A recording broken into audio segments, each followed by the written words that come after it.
All right, so let's just kick off with a narrator card draw as I clean my glasses at the last second because I didn't think to do it beforehand. But if I were to put them on right now, it would be difficult to see.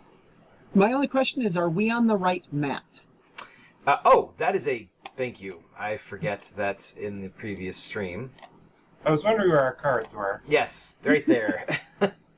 That was for the stream game. And I just forgot to switch it over. I'm a professional. All right, so let's go ahead and draw a narrator card, and a 4, blinded by rage, and it's a negative card. So sadly, Amber, who had taken a couple licks in the scuffle against Froststorm, does not get to redraw any cards this turn, but that's all right. I'm sure it'll pan. I also have a couple of the Doom cards hanging out here, so. I've got a couple more that I could give you, potentially. I see them. I see them. I'm very pleased with this. I've got the 10 of Doom. At least, I've got at least somebody has it, right? Exactly. Nice big card, Soon to be mine. All right, so the snowmen are going to do what mindless snowmen automatons are going to do, which is they're going to press forward and try to smash you with their snow and ice limbs. Luckily, these seem fairly rudimentary. They don't seem like they're really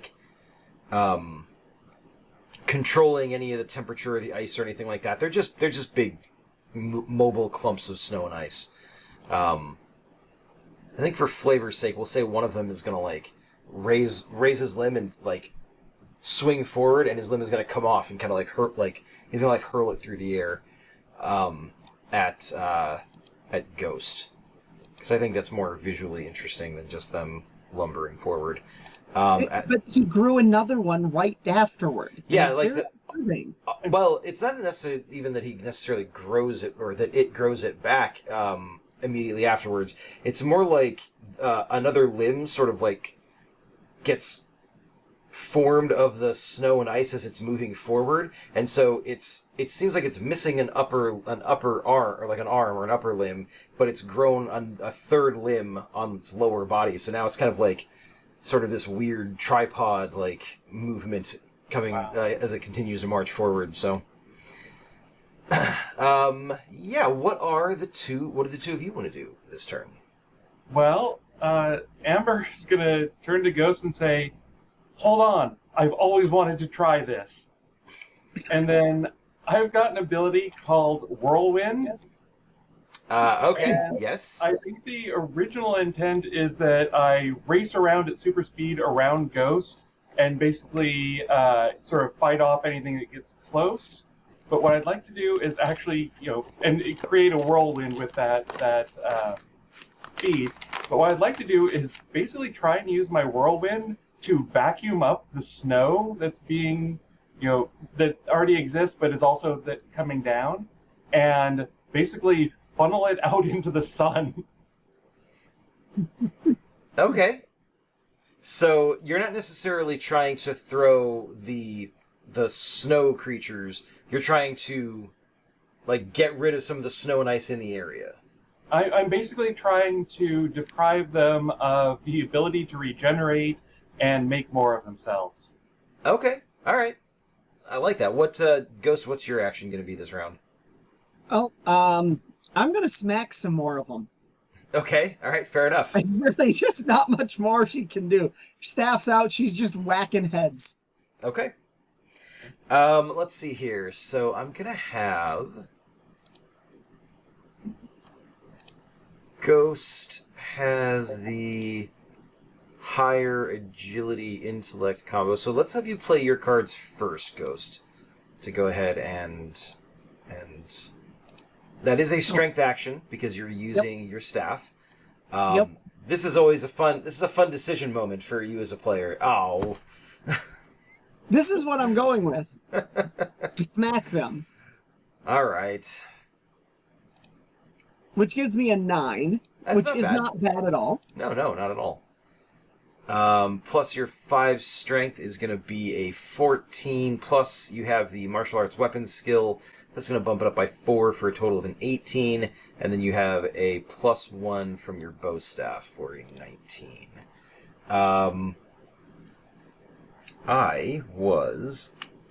That's what I needed to do. There were about a dozen of them. And you got a 19. So, oh yeah, well, I mean, that's that. That's just that. Okay. All right. And then you said something was thrown at her, so she's going to be phasing through the chunk of ice that was thrown at her. Perfect. That is what I was going to say, is that I'm also going to need an acrobatics action, or, well, agility using acrobatics. Which I think you are... Yeah, you've got that. You're good at that, so... Yeah. Yeah. So that it phase... Instead of dodging it, like sliding to the side, she's going to just walk through it, so her phasing the uncontrolled power. Okay. Yeah, excellent. All right.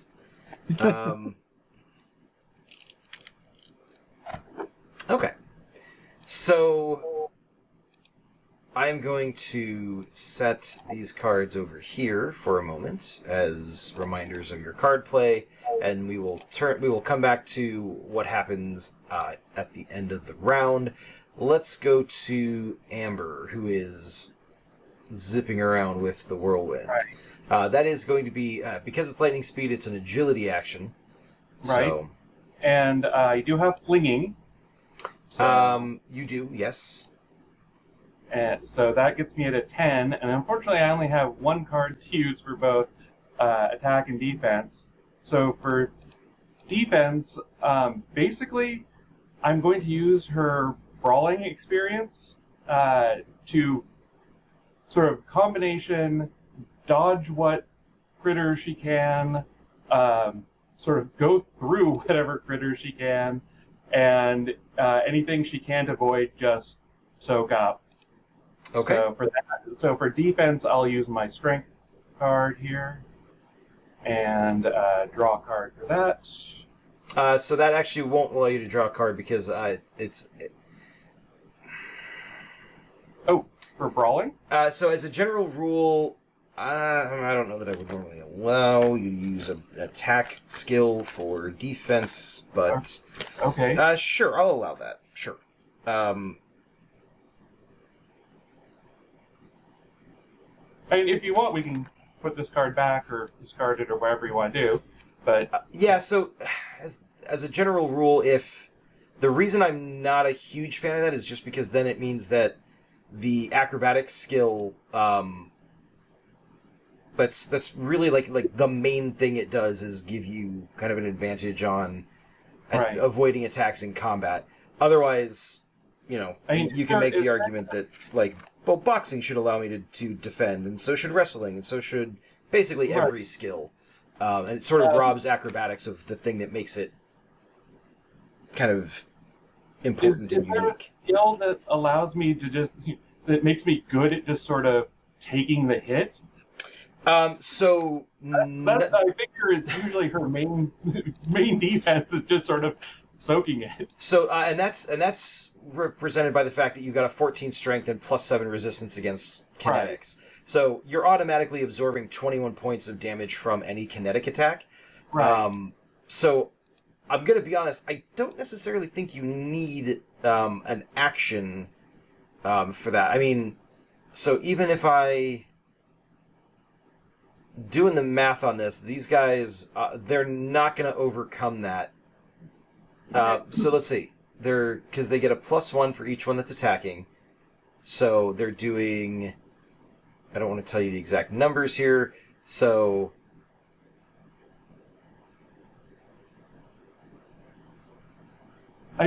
Mostly I'm concerned about her losing that last card and going down and leaving Ghost defend. Right.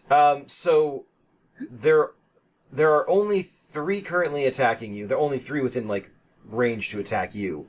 The other one that would theoretically have been within range is attacking Amber, or not Amber, is Ghost. You are Amber. So they are actually still not doing enough damage to get through your defenses. Okay. So in that case, do whatever you think best with that 5 that I drew. I and will grab that, and I'm going to put it back in the deck, and I'm right. going to shuffle yes, do that. Okay. So yeah, your defenses are luckily enough to not have to worry about that in this case. That won't always be the case, but in this particular situation, you're good. Okay. So then, are you going to use the 6 for your lightning speed then? If I, you told me this information after I declared. If you think it's fair to do that with the knowledge I have, then Absolutely. Yeah. Just bump it up to 16 then for getting rid of the snow, which I'm not sure how much the snow is resisting, but maybe that'll help me clear up a little more faster. The snow itself is not exactly resisting. It's there, and there's quite a bit of it, but this is honestly a pretty good way of getting rid of a lot of the snow that's there. So let me just check something real quick about his power.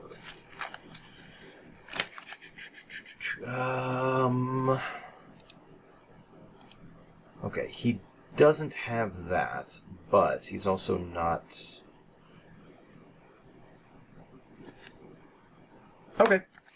Yeah, I will say that is... You got a 16 total, correct? Because you've got the flinging, yep. You've got the lightning speed with the stunt. Okay. Yeah, that's a very clever way of going about it, as well as a very effective way of going about it. So that will prevent them from being able to regenerate. It's still cold in this area, but there's no more active like sleet or anything falling. So by you basically having cleared out like the immediate like this little plaza of all the snow and everything on the ground, that is going to prevent them from being able to regenerate. So I am going to make the call that means on any negative aura draw they will not heal the way they normally would. So it'll make it a lot easier to knock them out, and also if they decide to throw away a limb at somebody, they won't be able to regrow it. So, all right. So that's what Amber is doing. Like basically just sprinting in a circle as fast as she possibly can.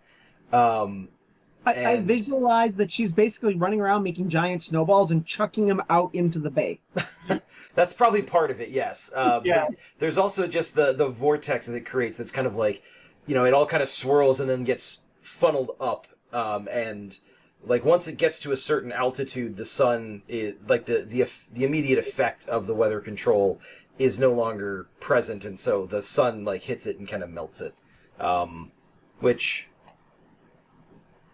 We're going to say comic book physics here, rather than it melting and then falling back into that area of lower temperature and freezing again, it goes up and away, because it sounds better that way, and I thought it was a great idea, so I want to stick with it. So don't add us in the comments if you're like, that's not the way that would work. It's comic books. That's a valid point. It is comic books. It's one of my favorite explanations when I'm running this game. But wait a minute, why does... Just because... Yeah. All right. So while Amber is doing that, Ghost, you phase, like you basically start the swing with your staff, and you phase as the arm passes through you, and you phase back in just in time to like knock the head off one of these elementals, and it sort of like stumbles a little bit, and then cracks kind of form, and its form breaks apart. And you got a 19 total, yeah. So that's enough for like you baseball bat the head off of this thing's shoulders, and the head goes spinning across the plaza and smacks into another one. It like causes it to stagger a little bit. It doesn't take it down, but it definitely hurts it a bit. So yeah, a little bit of teamwork, a little bit out of the box thinking, and we are good. I'm going to go ahead and discard... Oh, wait. I'm not going to discard that one. That one's... Oh, well, actually, I guess... I am going to discard it. I'm just going to draw another one for my The turn. 5 over here, I think, was mine, or was that yours? No, 5 so, is mine. yep, everything on the bottom left is for Ghost. Okay. Everything top left is for you. All right. So you'll both go ahead and get to draw a card back. Or actually, Ghost, you'll draw 2 cards back. Amber, you'll draw 1 card back. And Oh my god. excellent. You're not getting them, but I sure am. Yeah. I am. I've added another one to my hand over here. Yeah, no, I'm getting them, which is not great. Yeah. I'm happy. Yeah. All right, that's going to get discarded. We're going to draw another narrator card going into the next turn. Costume damage. That's a classic one. I don't know that it really applies here. Well, Yeah. Amber does have a history of losing outfits. That is Usually fighting Froststorm. that is true. At least it's but not she did just get her new suit. every other episode. No fan service here. Yeah. All Is right. that a positive? That is a neutral card, actually. Oh, so sorry. we're still on. Actually, do you have? No, I don't have know any why. regeneration. Yeah, I was going Couldn't to say. afford it. Who does have someone has regeneration? I forget who it is. Anyways, all right. So there are still a number of these monsters left.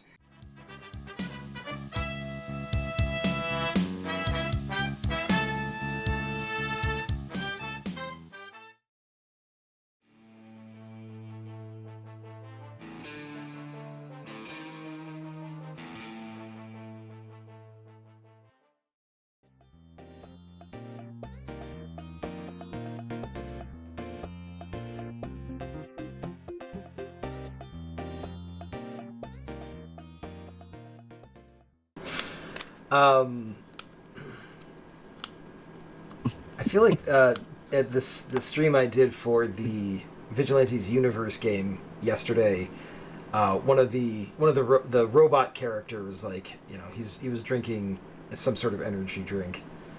I forget what we called it. It was something like Energon or something like that.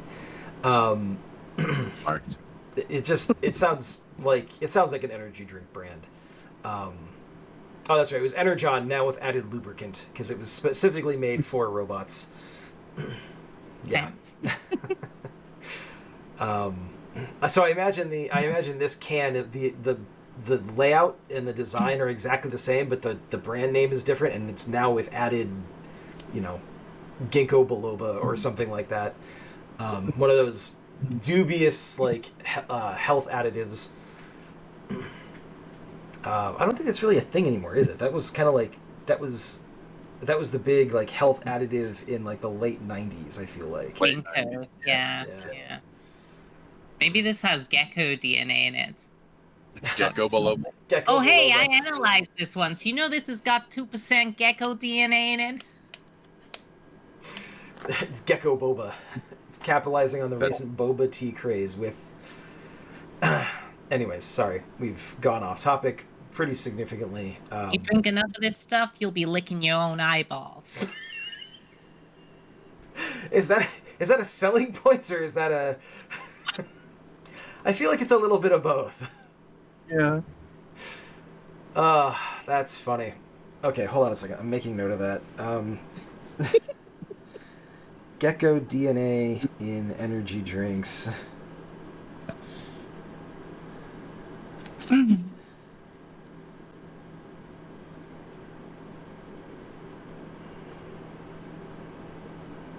Oh, actually, that's funny.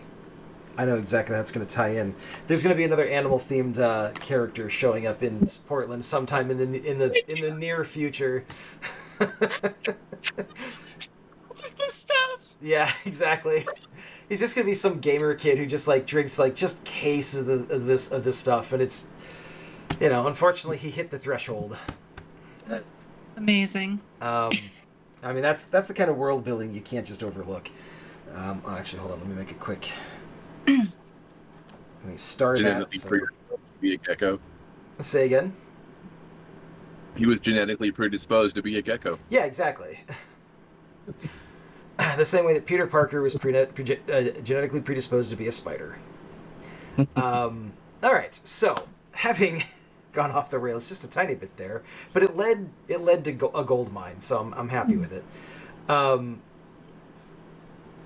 You arrive at the address, and it is it's a warehouse that is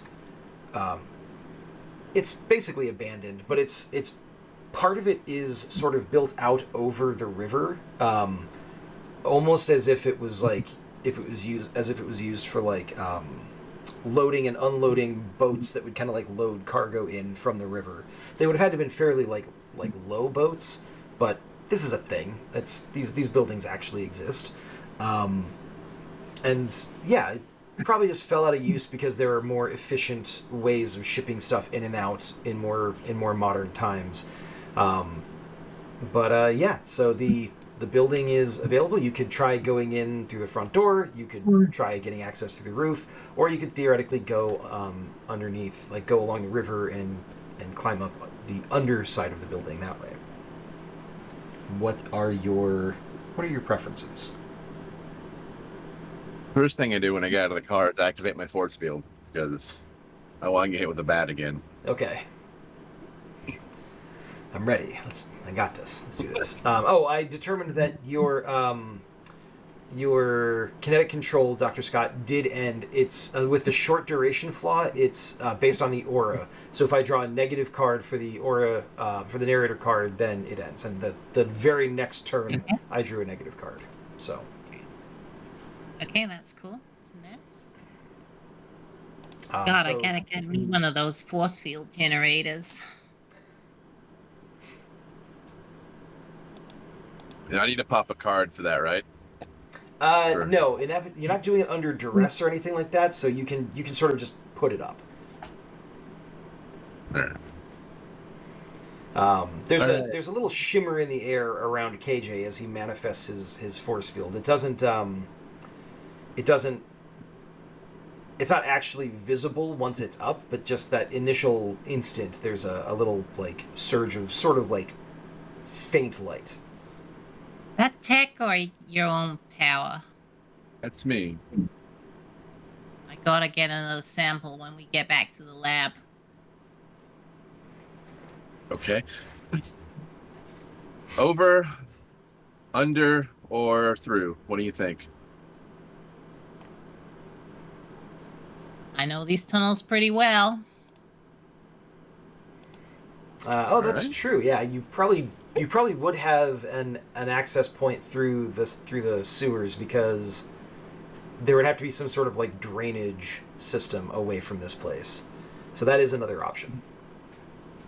You're in charge. Let's go for a sewer walk. All right. Works for me. Side benefit of this force field, it keeps the sewer off. That's true. Whereas Dr. Scott is just used to it at this point. All right, so the tunnels are fairly easy to navigate to get to this place. Like I said, it's not really in use very much, and all the water flows away from the building. So you basically just go upriver of the runoff, and it leads you very, very quickly to a door that leads into the building proper. The door itself is secured. It is locked, so you will need to get it open somehow. Is it digitally locked, mechanically locked? It's mechanically locked. Okay. And I will pull out my handy dandy thieves tools. Okay, yeah. Give me an agility skill. Agility action. You do have the thievery skill, so. Do I blow it on this? I will say the door does look very old and rusted, so there's a possibility of making a lot of noise if you get it unlocked.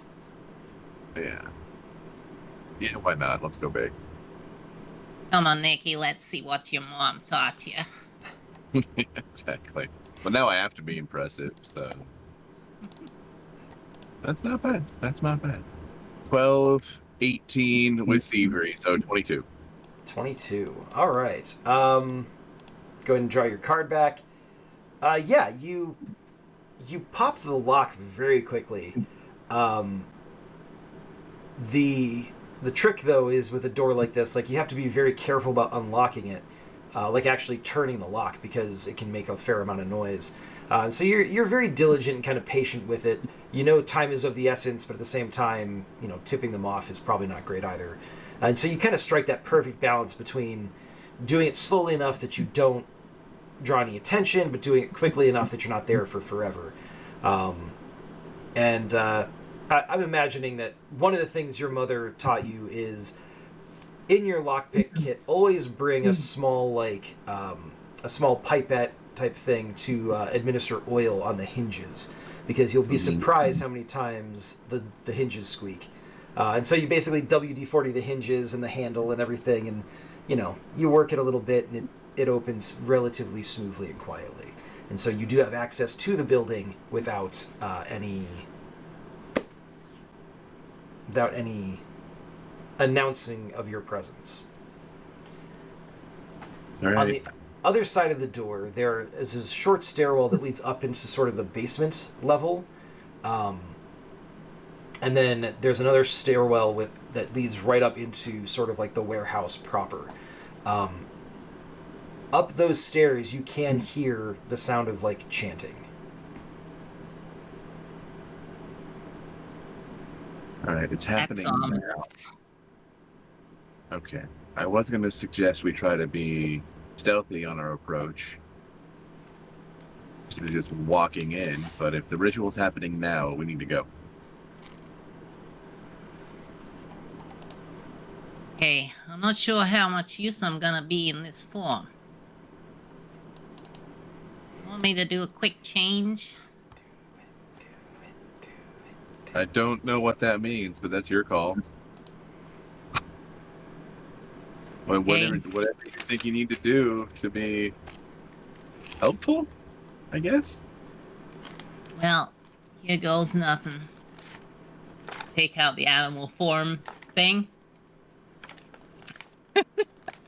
All Maybe right. we can like a small possum, because I'm down. Now don't be so- alarmed.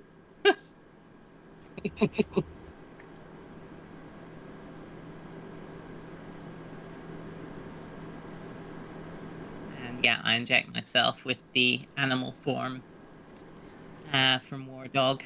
I Sample. need to check one thing about. Check one thing about War Dog. Okay, yes. So, this is probably the first time I think that you've tried manifesting a power that is higher than your power duplication intensity. So, what that means is I need you to give me a willpower action to avoid being knocked unconscious by like the surge of energy. Oh no. Uh-oh. Okay. Well, in that case, I better throw out this 10. Oh, all That's right. for you. I was literally grabbing a Doom card to be like, I'm going to make this a little bit more tricky, but even with that Doom card, you succeed. So, by one, I will add. So it's a good thing you played that against what I was doing. All right, so that will succeed. I'm going to draw another card because you just played a Doom card. Oh, that was I got a 2. Damn it. That's not what I wanted to get. Go ahead and draw your card back. And yeah, you are. So Dr. Scott normally has a very clearly opossmoid. Opossmoid? Yeah. We're gonna go with okay. it. Yeah, opossmoid form. And she injects herself with this syringe, and there's kind of a moment of like where nothing happens, and then she does the kind of classic like werewolf movie like kind of hunches over, and yeah, there's like she kind of hisses, And after a moment, she kind of like rears back up, and instead of like a Dr. Scott-sized possum, she is now a approximately the Rock-sized wolfman. Claws, teeth, everything. Dr. Scott, your strength and agility in this form are both increased to 11. And you have... Oh, hold on. Where's War Dog? Right there. And you have teeth and claws at +2, so they'll deal 2 additional damage if you attack with teeth or claws. This is like... you've been angry before, but you've never really gone full, like, possum that wants to kill something mode before. That's kind of what this feels like. Okay. I will say that the noise does result in a brief stutter in the chanting up the stairs, but then kind of like leans back into it to make sure he doesn't lose track of the ritual. And we're going to draw... Say again? Now we gotta go. Yeah. We're going to draw that. Okay, that's the narrator card. So the two of you charge up the stairs, and standing over... There's like this like ratty old, like one of those folding conference tables that's like got like the press board top.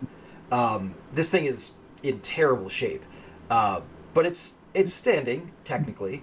And Morgana Fayette is kind of laying on it.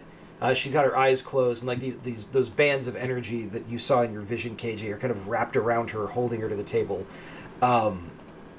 Mandrake is standing there and is like chanting, and he's chanting and kind of going through the motions of the ritual, kind of like, waving his hands and things like that. You can see that there is the blade of a dagger that is sitting on the table, and then there is a piece of a crystal heart. You would have heard about these things in the news from Ghost's like adventure in like dealing with the Leviathan thing. There's a piece of this crystal heart is basically laying like on her sternum, and it's kind of like softly glowing and pulsing. And that would be what it is. But on top of that, you can see from the lurid light of this kind of ritual that's emanating like kind of purple greenish light, in the rafters, like high above Mandrake, is this figure that is mostly cloaked in shadows, but is generally humanoid, but has too many sharp edges to be fully humanoid. And as soon as you come up the stairs, KJ, the thing, like, it's like it knows you're coming. It locks eyes on with you, and you hear it's kind of a growl / rattle come from it. And Vorax is going to launch itself from the rafters at you. Oh. Hey, buddy. What are the two of you going to do? I imagine Dr. Scott is going to have been taken a bit by surprise by the intensity and ferocity of the feelings rushing through her at this point, and is just going to let out a massive, horrible combination of howl, wolf howl, and possum hiss, and just lay straight into people. Probably.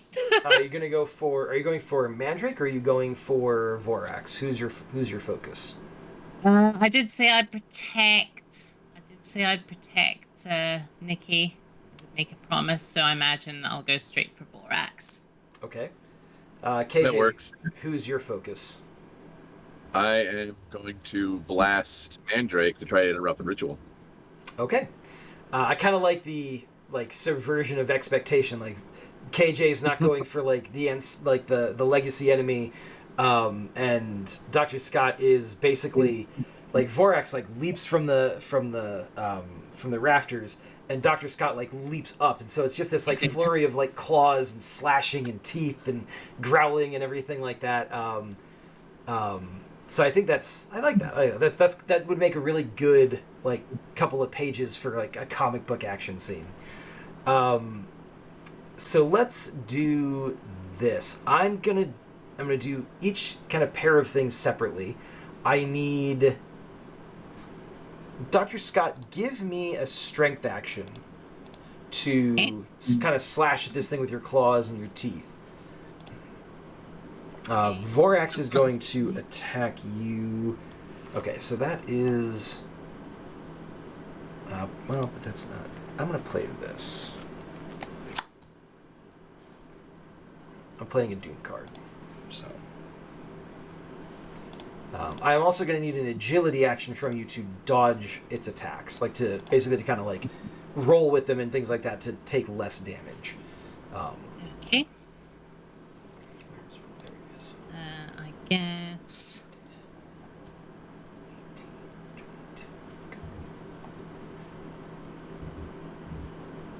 I'm going to throw out Achilles' heel.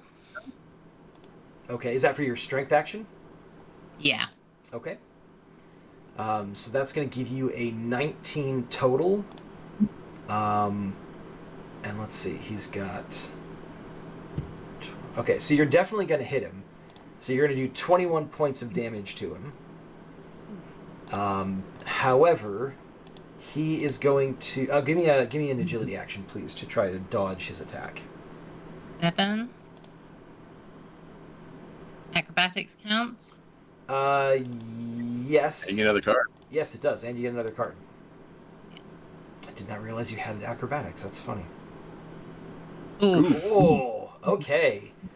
So that's a 16 plus your 11 for your agility in this form is going to be a 27 plus 4 from acrobatics is going to be a 31.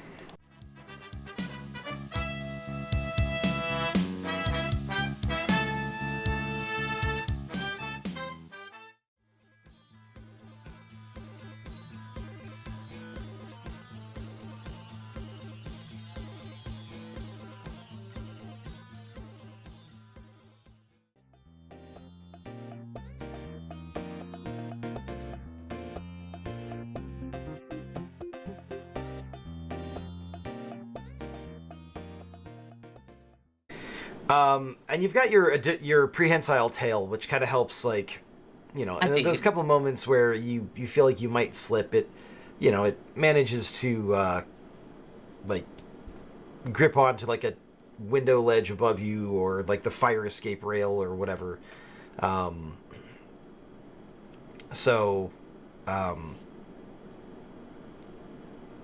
yeah, it's kind of like those scenes where you see of Spider-Man where he's wall crawling like down the side of the building. Only this is a possum woman in a white lab coat. So it's decidedly more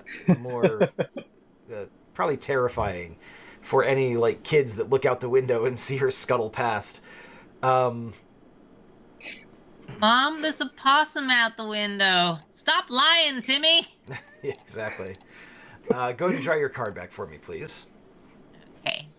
But you get to the apartment, and the blinds are drawn, or the curtains are drawn, so you can't really see inside. But you kind of like put your ear towards the window to listen in.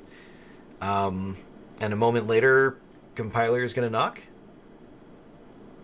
Yes, indeed. Okay. I think compiler's been running like an internal timer, and eventually there's a soft beeping noise, and when that goes off, compiler's just immediately knocking on the door. There's not really a delay there. Okay.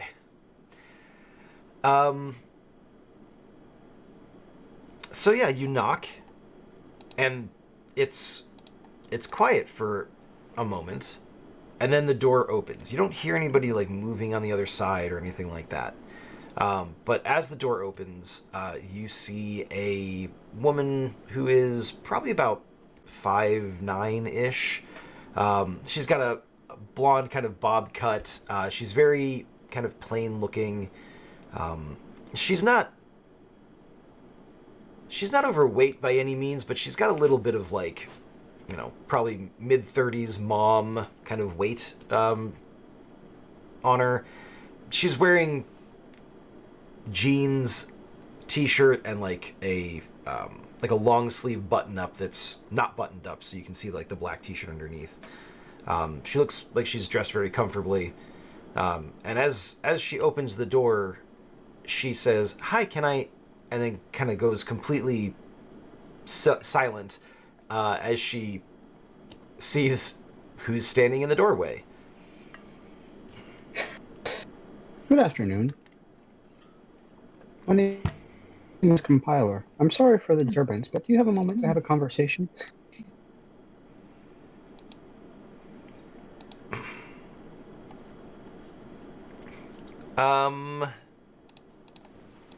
Yeah, she hesitates for another couple of seconds, and then kind of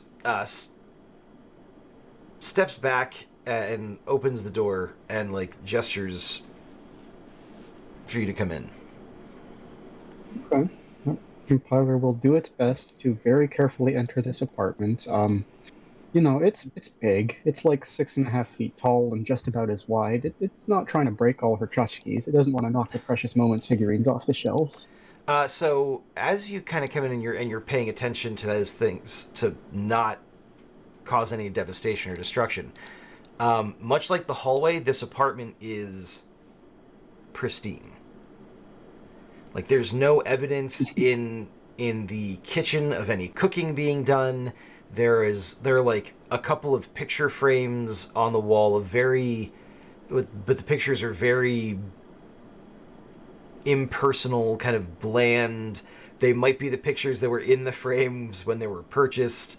There is a fake plant that is like put up against like the wall where the window is, almost as if it's like IKEA house. Yeah, it's very like this stuff was just taken out of the packaging and put in place, and then hasn't really been touched or moved or anything.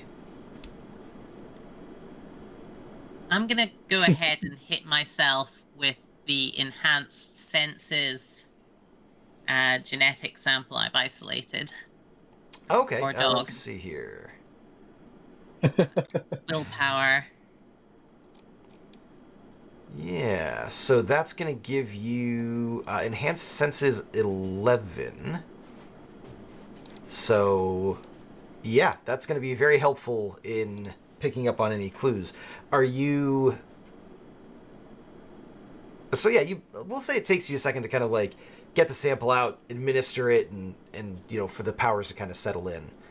I'm just going to check out every window in the apartment cautiously. Okay. There are two sets of windows. There's one kind of in the living room, and there's one in the bedroom. But again, the curtains are drawn on both, so you can't really see anything from out here. If you could listen in, you could try to do like a smell. But we'll come back to that in just a sec. Compiler, any reaction, anything that you want to say to start off the conversation?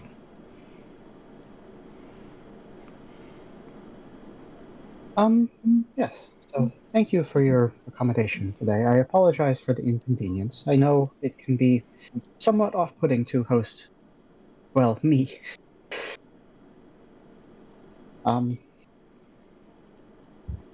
She says, probably should have considered more how to put this conversation. She says, oh no, not at all, actually. And she seems very, like... Despite her initial hesitation, she doesn't necessarily seem fazed by you being here or in the apartment. She just seems like she's assessing.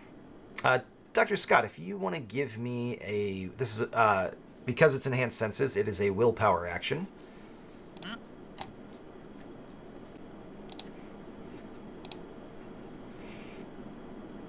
Ooh. Oh, nice.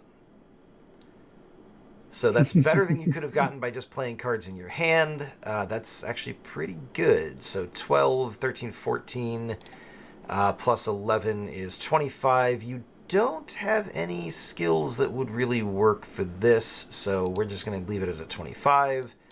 But that's pretty good. Go ahead and draw a card back. You don't pick up the scent of any food, or like, how can I say this without being like your sense of smell is suddenly like just elevated like through the roof, to the same degree that like a wolf would have, and so you're able to pick up on a lot. It takes you a second to kind of like cut out all the quote unquote background noise of like the apartments above and below that are like cooking dinner or whatever the case may be. But imagine her eyes are watering at first, like, oh god, so this is how the city smells? oh, it's terrible. Actually, this high up, it's not as bad as it could be, but still. But you kind of like sniff around like the edges of the windows, like right at the seams, and you don't pick up the scent of any food. You don't pick up the scent of any like clothes that have been worn and are kind of sitting in the hamper waiting to be washed. You smell a couple of like chemical like cleaning detergents, but they're fairly faint. You don't even smell any like even the bathroom smells like it was just built and like sterilized and is waiting to be used. It is devoid of any sort of evidence that a person lives here. What you do pick up on is the scent of metal and plastics, as well as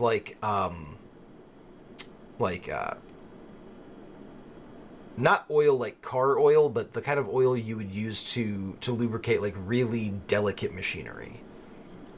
Like some biosynthetic lubricant. Yeah. Okay. And where do I detect that coming from most strongly? The window leading into the living room. Okay. It kind of permeates like through both windows, but it like the source of that smell is on the other side of this window. Can I hear anything? Oh yeah, Feel with that? enhanced senses, yeah, you can hear the conversation going on inside with it with no problem. Okay. So yeah, compiler. She says, you say, must be off-putting or whatever it was you said, and she says, not particularly. And she says, what precisely can I do for you? This is, I admit, somewhat of a delicate conversation. If I am honest, I am not certain that I have the social niceties needed to say this in an appropriate way, but... And I want to clarify, when compiler sighs, it does just make that electronic windrush noise. It's not breathing, but it does. Are you a robot in disguise?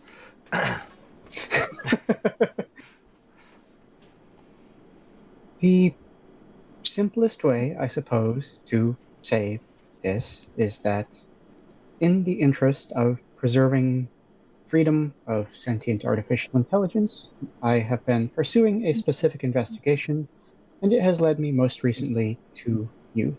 I sincerely apologize for what I have discovered, but I felt it necessary to speak with you anyway.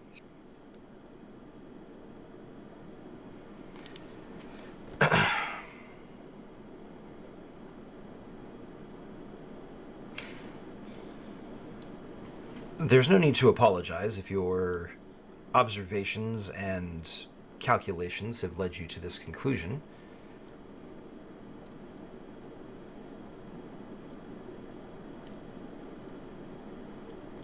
She kind of just waits.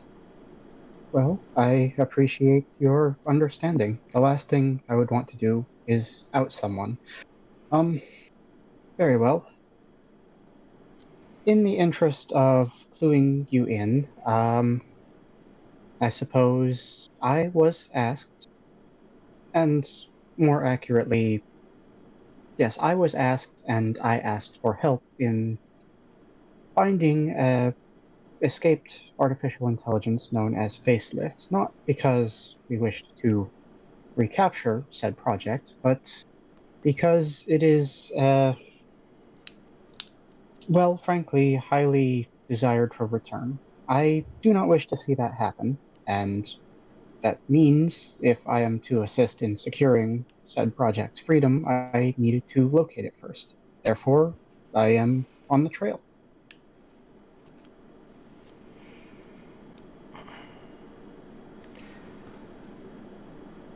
And I suppose you believe that I am this artificial construct, artificial intelligence that you're referencing? I am afraid that is what our data indicates so far. If you tell me otherwise, I will believe you, but I certainly cannot be denied that you are connected to the case, so I would appreciate whatever information you have if it is not you. She kind of cocks her head to the side, and then the the visage sort of like it doesn't necessarily melt. It more kind of like fades and kind of reconfigures itself into a much more sort of generic face like plate. It's sort of like a mannequin's face, but more metallic and a little bit more pronounced features. You see kind of like a little ripple as like little pixels, for lack of a better word, sort of like rearrange themselves and kind of like drop this facade. And it sort of grows, like kind of stretches a little bit into its correct proportions. It's still wearing the clothes, which are now slightly ill-fitting, but otherwise it is sort of standing in front of you as this kind of, biomechanical android sort of form. And it says, still in Susan Taylor's voice, it says, your observations are accurate. Were It is a you pleasure to make your acquaintance. Had you approached me, or had anyone else approached me, any organic being, I would have handled this much more finally. I admit that sounds ominous, but I can hardly say that I have said less ominous things in my time. Would you still object to said intervention of organics now that we have established a base, or might I invite a colleague inside? I think most other people wouldn't pick up on the subtle shift in like posture and like weight that facelift kind of undergoes. If you didn't know any better, you would swear that facelift just got a little bit more tense when you mention that there's a colleague. But after a moment, it says, you have so far comported yourself with good manners. I suppose I can extend to you a little bit more trust. I sincerely appreciate your show of goodwill. Thank you. And I think after a moment, Dr. Scott's going to get a text that says, they're willing to talk and say you can come in. I will text back saying, maybe let them know that I'm literally outside the window so they don't get a shot. Also, can you open the window, please? I don't want to smash it.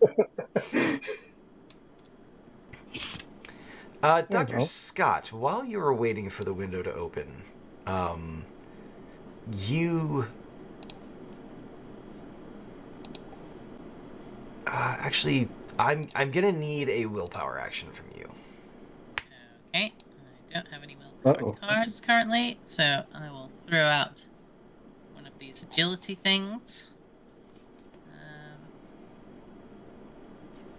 Throw out lack of support because I'm all on my own just now. And yeah, so that's just plus my will of 9, so that's 15. Okay. Go ahead and draw your card back. All these agility cards today. As you're waiting for the window to open, you're fairly high up, and you notice a van kind of drive by the building, and it sticks out to you because that same van like drove by the building like just a couple minutes ago. And you're confident it was the same van because, like, with your enhanced senses, like your improved vision and hearing, like it's got the same kind of like cadence to the engine, like the engine noises. You hear the kind of the same, like, it's kind of a weird like muffled rattling kind of coming from the back. The dents and like the scratches in the paint and everything like that are all identical. Like you know it's the same van, and it kind of like rolls past and then slowly comes to a stop and like parallel parks on the street, like directly across from the apartment building. Okay, I'm gonna send another message very quickly. Well, the window's open at this point. So. Okay. Hey,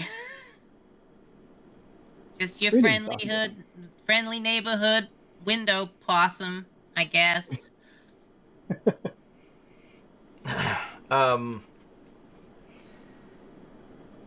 Facelift seems genuinely curious when you poke your head in through the window and then kind of scuttle in the rest of the way. You kind of like brush the fake plant. It almost topples over, but you manage to kind of right it before you knock it over. Don't you go copying me. I'm sensitive about that kind of thing. But to be honest, you wouldn't blend in very well looking like this. I suppose not. Although there are other advantages of having your visage in my repertoire. However, that would require that I touch you, and being as you've expressed a desire for me not to do that, I will not. Talking about that sort of espionage type stuff, I think we got a van full of spooks outside. So, if you want to stay safe, we might want to move somewhere to a different location. That is deeply alarming. They shouldn't have been able to find Donnie. How did they? Very well. Dr. Maybe there's a Scott? tracker? Oh. Fun. Dr. Scott, I need you to give me a willpower action, please.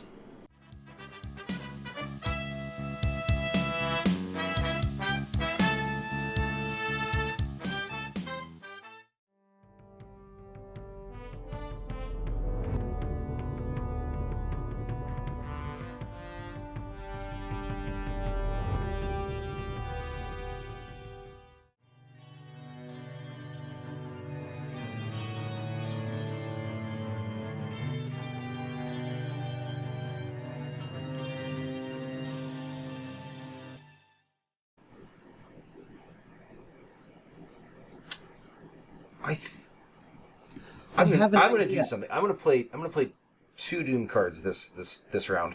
One of them is to your benefit. The other one is not. I'll play the one that is not good for you in a minute. I'm gonna go ahead and play. I'm gonna play premature exposure as one of the events on my card here, and I'm going to do that to say that the weather effect starts to dissipate quicker than it normally would have. So the sun is starting to beat through and things are starting to kind of melt. So you don't think you've got long to hold these guys off, but they're still pressing in and trying to attack you. So pretty straightforward. Froststorm. Well, he's doing what he's doing. Yeah. The remaining ones have closed the distance and are going to try and swarm the two of you. I think the majority of them are on Amber, and then a few of them are on Ghost. So, what are the two of you going to do this turn? Okay. Can I push them into another dimension? That's a question. Like, I want to push them into an ice dimension, just shove them through and get rid of them. Is that something that you can do? I have dimensional, I have detection, so dimensional, and I have phasing. So you want your phasing to be able to shunt people into other dimensions. I don't know if it's possible. I have passengers, partial phasing. Unfortunately, it's uncontrolled. Okay, so let's talk about that a little bit. So there are a couple powers in the game that would allow you to do what you're thinking. One of them is astral projection, but that's really kind of projecting yourself into another dimension. So it's close, but not really what we want. There is dimensional travel, straight up. That's probably what we're looking for here. And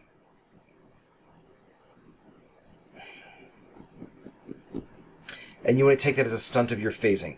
Okay, it is possible. I am going to say it's difficult, but you can always push to add an extra card.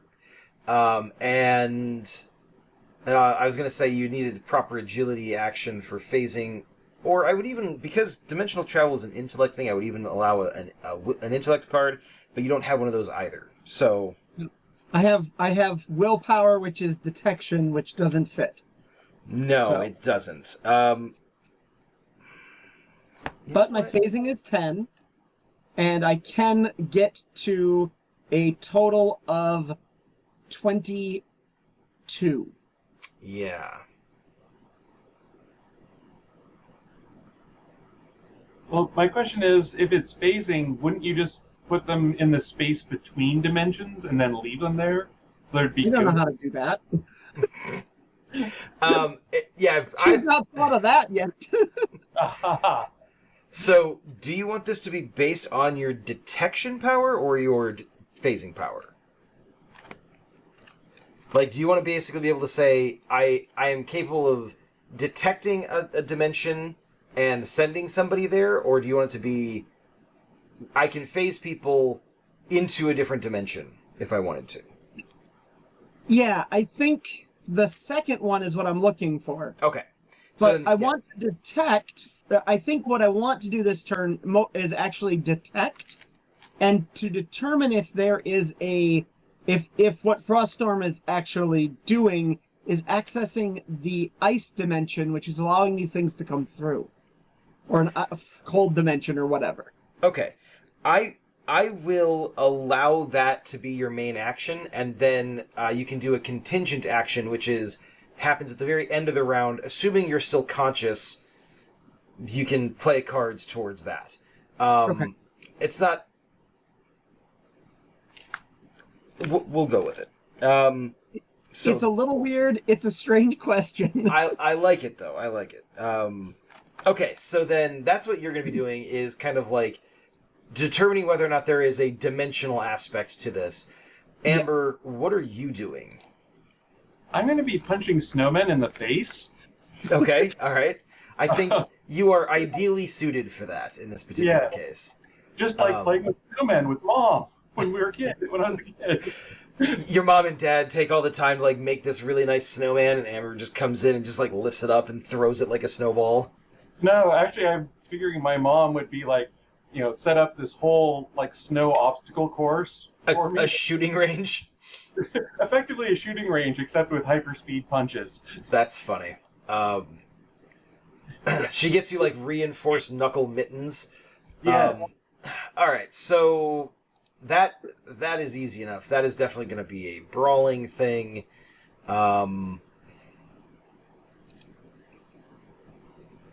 Yeah.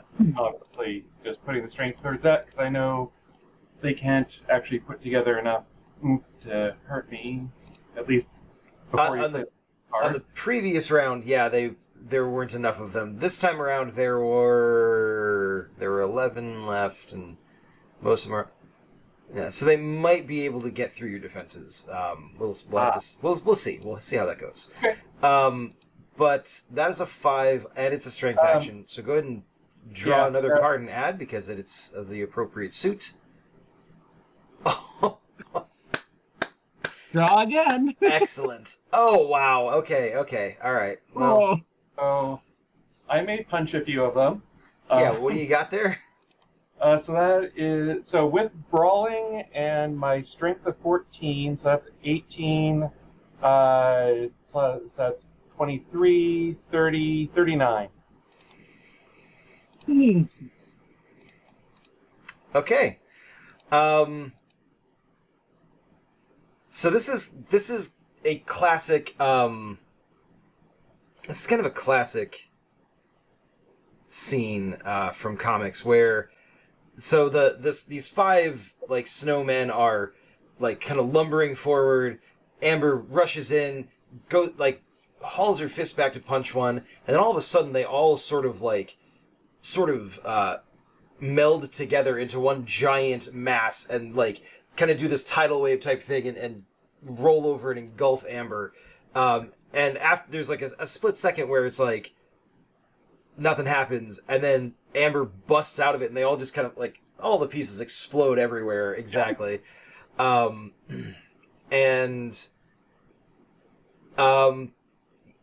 mean, that's Big dramatic fanfare plays. yeah, exactly. That's too good not to say that you destroy all of them over the course of a couple seconds of, bursting out of them and picking a couple chunks up and throwing them through each other and stuff like that. It's that's Probably laughing because it's well, actually no, because they do resemble people enough that she wouldn't be laughing at it. Actually, they don't. They're big, sort of like very amorphous, like kind of only vaguely humanoid-esque snow monsters. And to the best of my knowledge, everyone is safely out of the way but us. So yeah, no, then she would be laughing.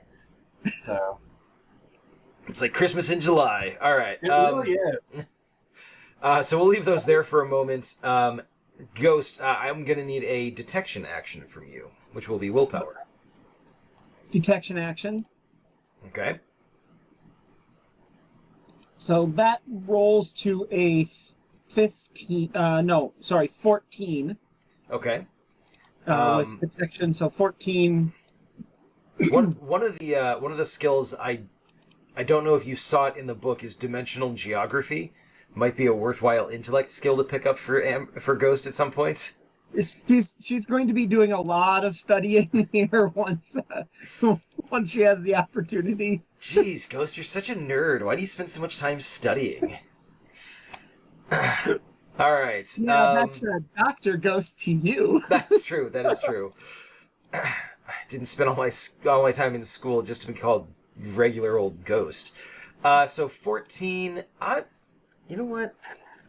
This is so out of left field. I hadn't really considered it. I'm going to...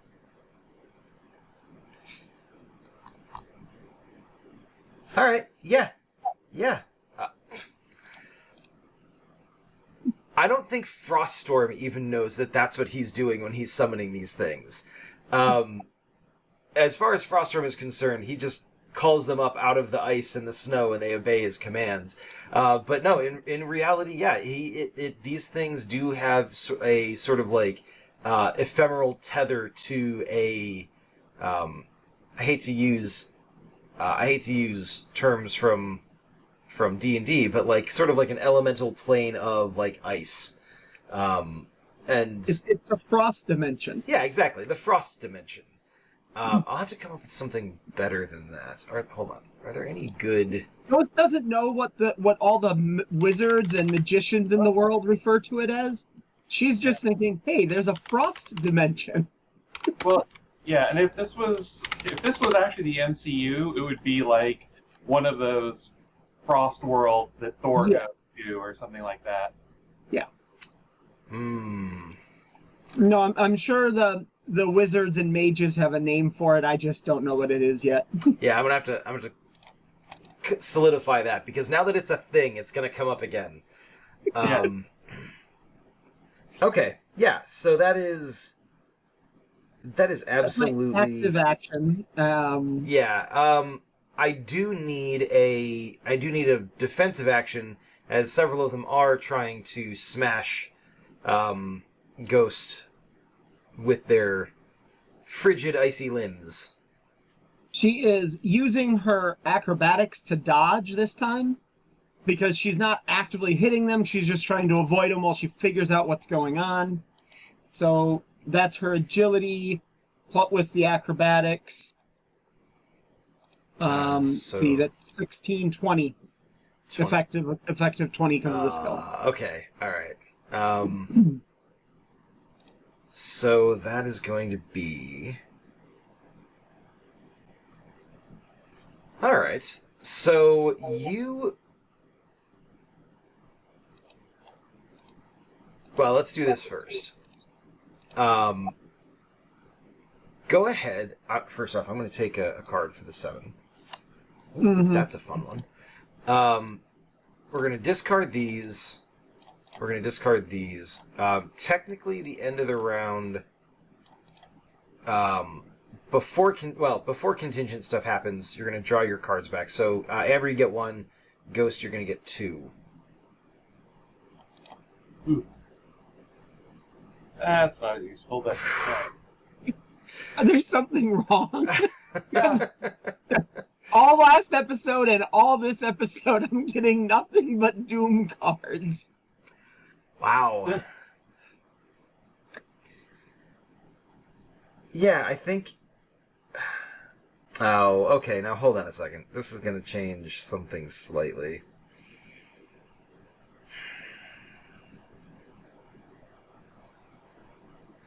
Okay. Is there like a toggle that you've got for... well, yeah. We can't see those. No, I know. You're not. I don't want you to see the cards. I'm just holding them up, because you have 2 of them. One card is being really, really mean. One card is like being really, really nice. So I'm not sure. I'm torn as to which one I want to do. But we'll resolve this before we finish up, or before we get into that. So.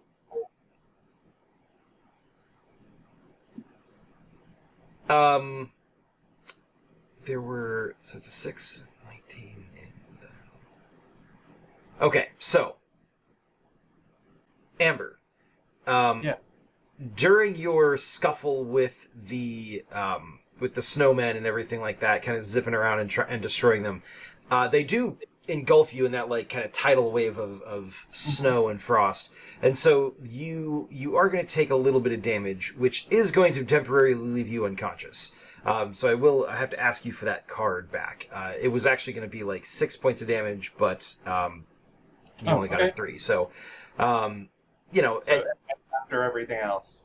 Yeah, exactly. After all your defenses. And then Ghost, that is going to be...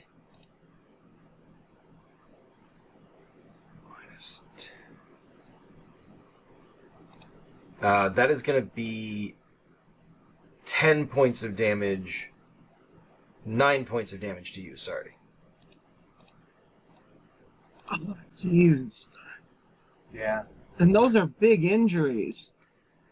Yeah, so we're not using that rule yet. That's not gonna come into play until we do the full team up. Okay, good, so. Because like I have nothing but I'm not getting any other options. Now, on the plus side, I don't tend to take the Doom card. Like, when you give me Doom cards for damage, I don't tend to take cards for those, because that's just adding yet more insult to injury. Yeah. So, there we go. And then, so now we're in the contingent phase, and I will need, Ghost, I will need you to give me an action for your phasing to shunt them back into this other dimension. Now. Can I push and Hail Mary? I was just going to say, yes, you can. Now, that will mean that you are pushing with your last card, which means you will fall unconscious. But that doesn't mean that it will fail. As long as you score high enough, you still might succeed. Fingers crossed. Fingers crossed. So pushing with this one. Yep. Hail Oh, and it's an Mary agility card. on an agility card. Nice. So that's 15 plus my phasing 25. 25.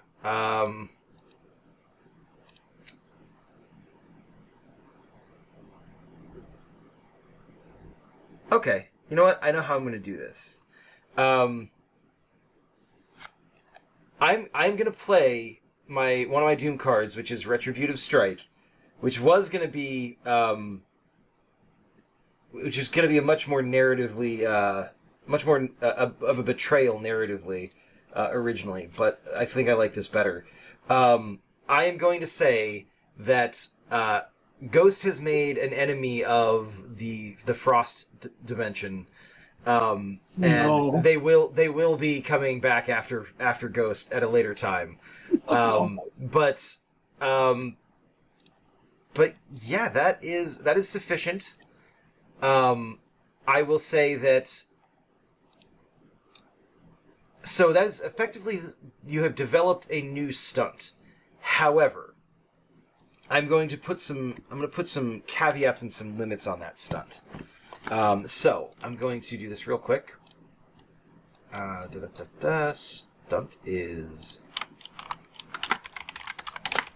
dimensional travel. Limit is limit Frost dimension only. I have found a thread that I could follow to another dimension, and now I know of that dimension. It's the only one I can get to. Exactly. Okay. It's like I like it. It's like when you know about the local coffee shop, but it's the only one you know about, so it's the only one you go to. There's a great local place. Yeah, but have you tried the one 2 blocks over? There's one 2 blocks over. That's not possible. I couldn't possibly go there. It's outside the realm of my ability. So what I'm visualizing is Ghost using her acrobatics and her just the willpower of drawing all these, of connecting the threads together. She's hopping between the remaining ones, gathering up all the threads she can. Effectively, she's doing it in her hands because it's the only, she's visualizing this in her, and Of doing course, it. yeah. And she just says, "Go home," and kind of throws it back along the tether line. Okay. That might And be more then she collapses. that might be more of a banishment than actually opening up a portal to shove someone else through.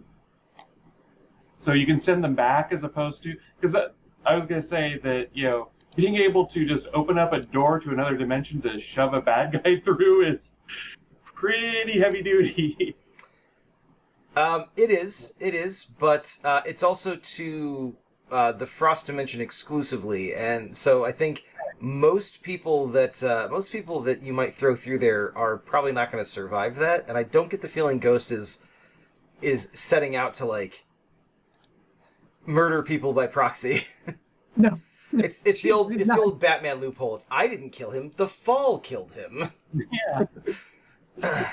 Right? Yeah. She's not setting out for that kind of a loophole. If she kills somebody, she's gonna kill somebody.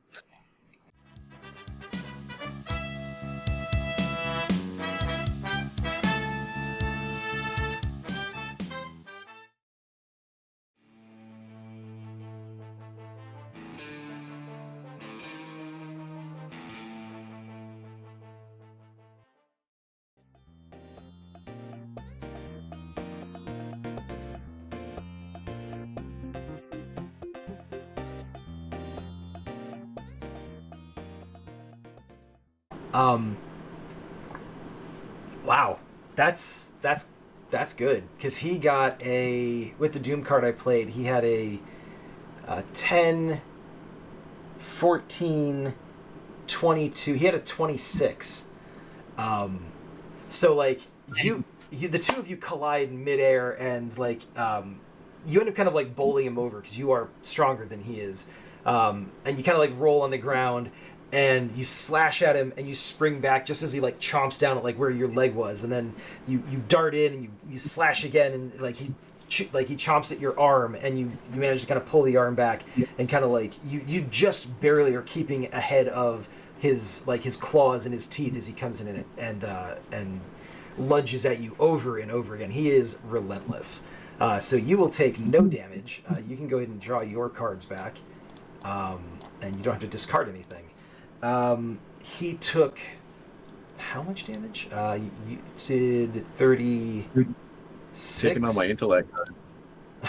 Yeah. You did.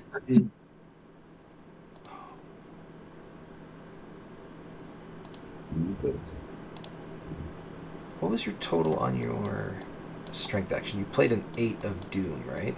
Oh, that should give me another card. So I'm going to take that first.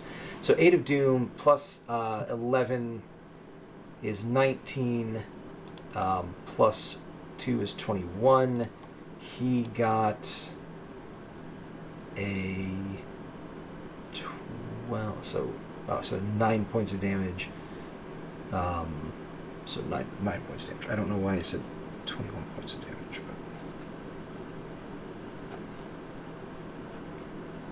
But he's certainly feeling it after that. All right, so now we're going to do KJ. KJ, you are going to basically blast Mandrake here. Yep. Okay. And something I will remind you of is that you do have, I don't think you've used it yet. You do have a Hail Mary, so if you don't like the cards in your hand, you can always just play the top card of the deck and hope you get something good. Questionable whether or not that's the way to go, but it's an option. Yeah. We're not there yet. The 6 is pretty good. Okay. So we're gonna go for a 17. Okay. 17. He is going to. You know what? So that'll be not great. Oh, you know what? Yeah, I think that's the way he's going to go. So that's 11 plus 6 is 17. But technically, he doesn't have the skill for that. Oh, so it's a. Yeah, you know what? We'll say that works.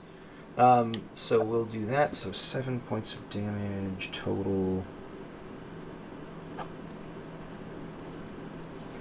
So you hit him with the kinetic blast, and he goes flying backwards.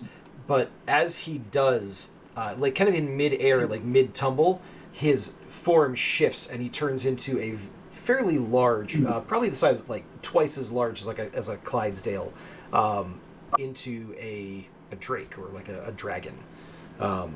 Scales, teeth, flames licking out from his mouth, all that stuff. And that's his action this turn.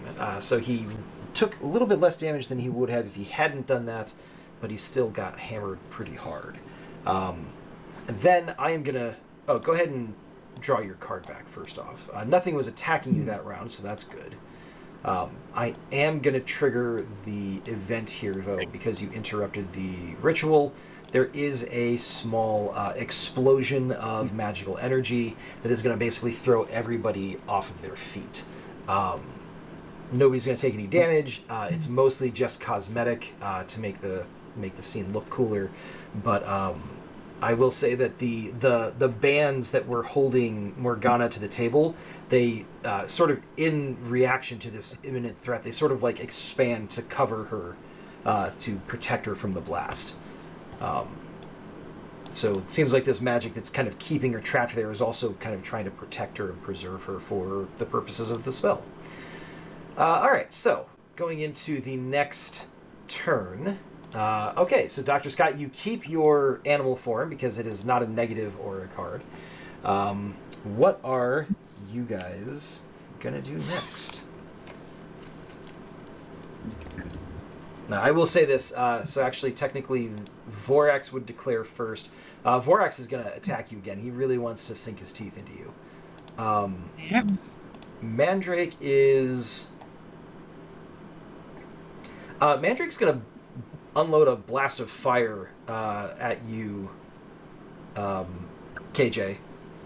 Sort of like charges forward on all fours and kind of rears up and breathes fire at you.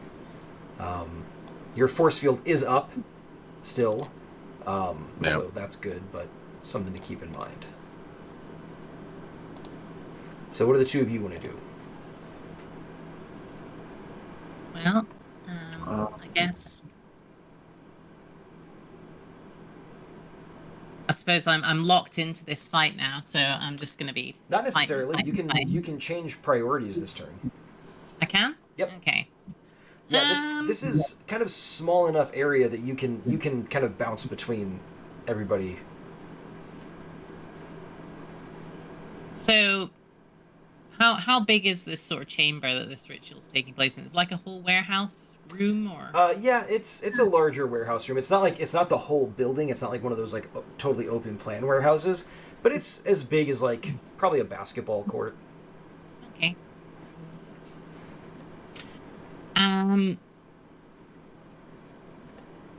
I guess figuring that she's, well, as much as she can figure anything right now with this like pure rage and adrenaline rushing through her, Dr. Scott figures that Vorax is locked onto her anyway, so she might as well try and free Morgana while she's at it. So she'll take a kind of glance over while she's squaring off with the creature known as Vorax, and then kind of takes a sideways leap and tries to take out the bonds holding Morgana with her claws. Okay, interesting.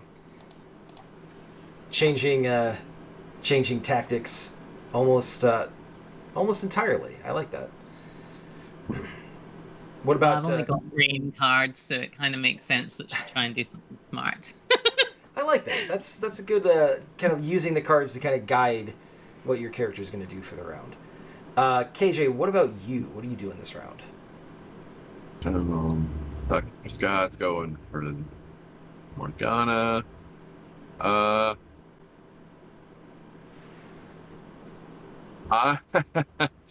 want to zip and put Vorax between myself and Mandrake, so Vorax gets fired.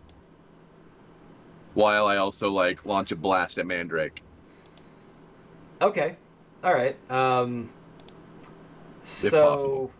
Yeah, that's going to be a little bit tricky to manage, but you do have lightning speed, so you have the possibility of doing it.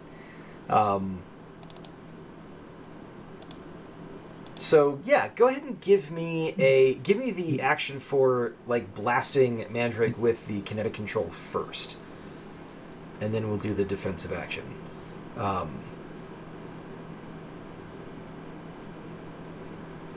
Dr. Scott, we'll need an action from you to break the bands here in a minute, but we're going to do KJ first. This seems fun, and I like the token settings. Oh, if you accidentally double clicked on it, that might be what it is. Yep, I think that's what happened. Yep. So this is fun. It's not a very high number, but I like collateral damage. Maybe. So. Okay. Yeah, I will absolutely play with that. 14 for the blast. You know what I'm going to do? So, you playing the collateral damage event and kind of keying in on it as something that would be relevant to the situation. I'm going to go ahead and play my Uncharted Waters Doom card to say that your full intensity kinetic blast, it is going to actually, is it going to miss Mandrake? It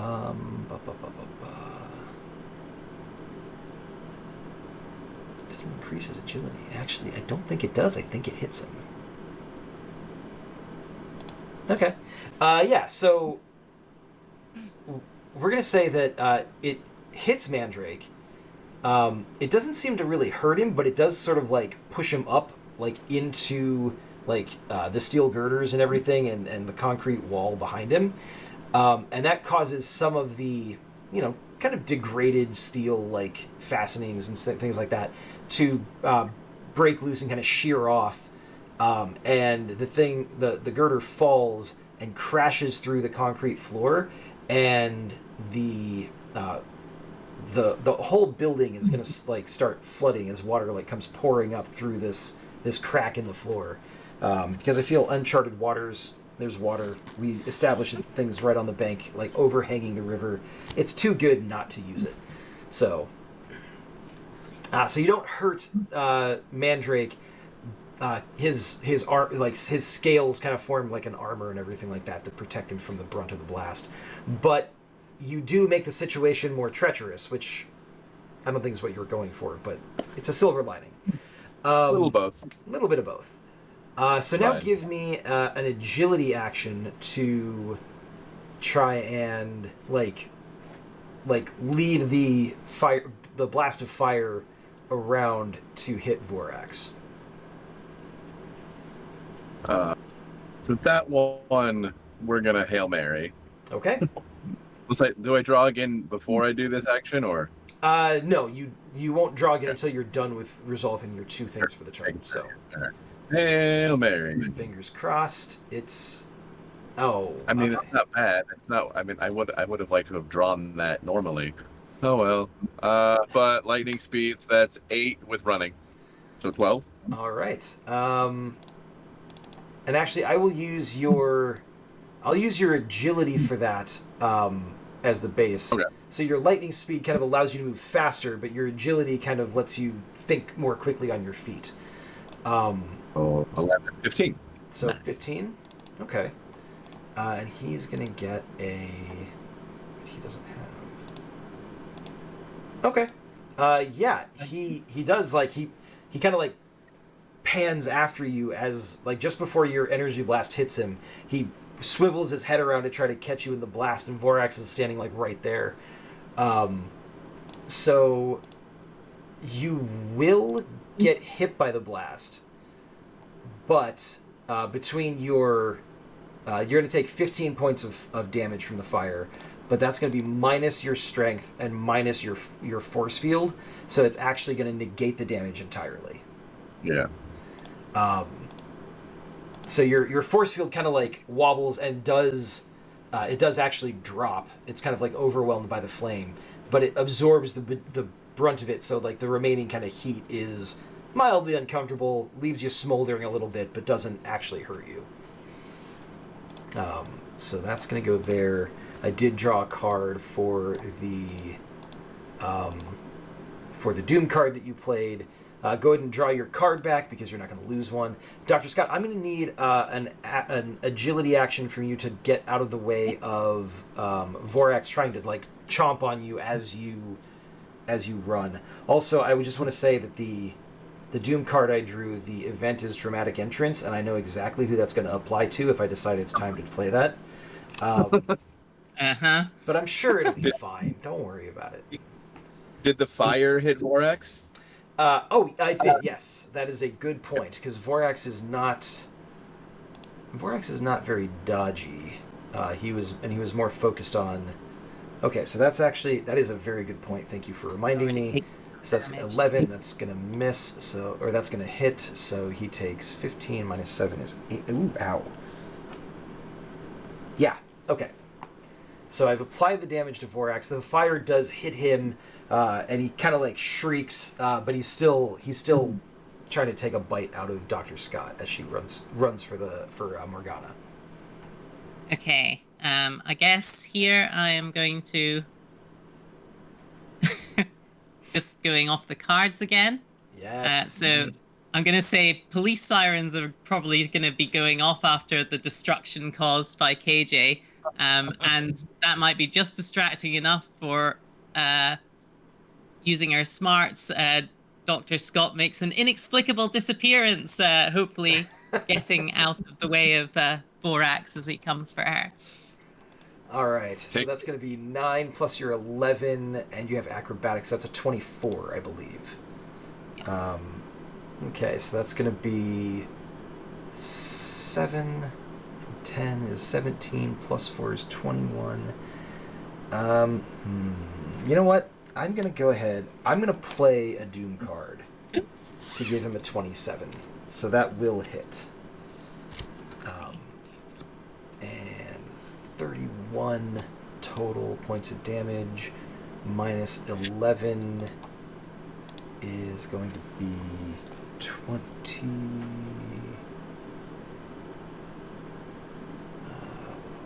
What am I looking for? There we go.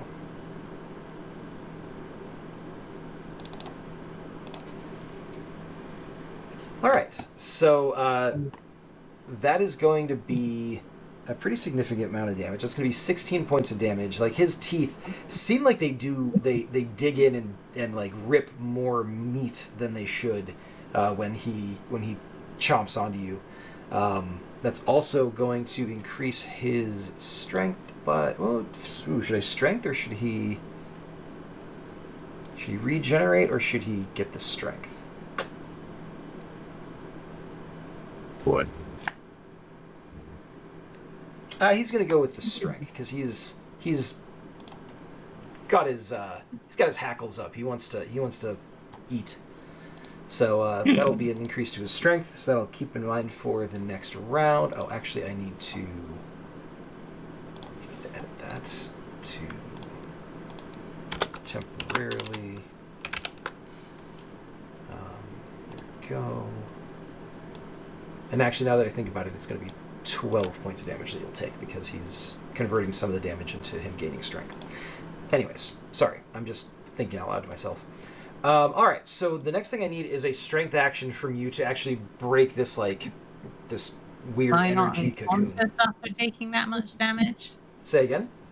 Am I not unconscious after taking that much damage? No, because what you're going to do is you're gonna play cards for all of your actions. You're going to draw Okay. back up to your whatever your hand size was at the beginning of the turn, and then you'll subtract damage from that. Okay, cool. Okay. So I need to make a... This will be a strength action. Oh, and you played a 2 of Doom, so that will give me another Doom card.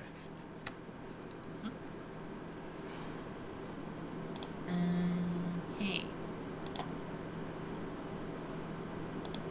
I guess I'm gonna try and Hail Mary this then. All right. I mean that nine of intellect is pretty good, but I've already pulled it, so... okay.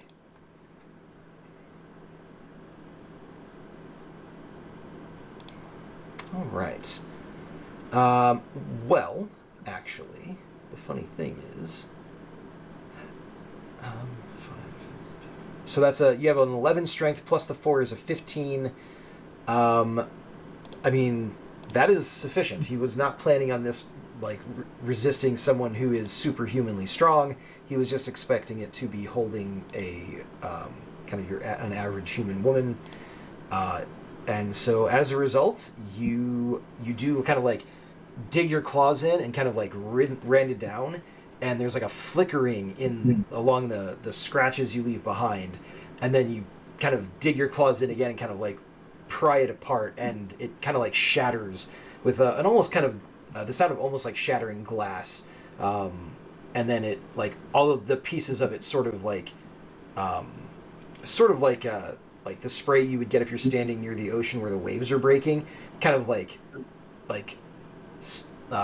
sprays against your face, and then evaporates. And Morgana kind of like, she opens her eyes slowly, and then they like pop open wide when she sees you kind of looming over her. So we're gonna go ahead and take those and discard that. Go ahead and draw your cards back up to 4, and then discard 12 points worth of cards for me. Oh, no.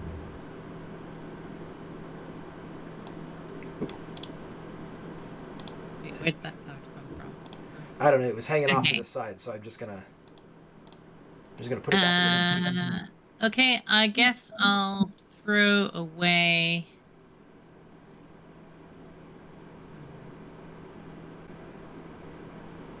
It's a good card, but do I want some more cards or fewer cards? Yeah, I'll just keep it neat and throw away the exact 12. Okay. All right. So Vorax seems to have gotten stronger after taking a bite out of Dr. Scott. The building has like partially fallen down, and you know the water is kind of like up to your ankles after just a couple of moments.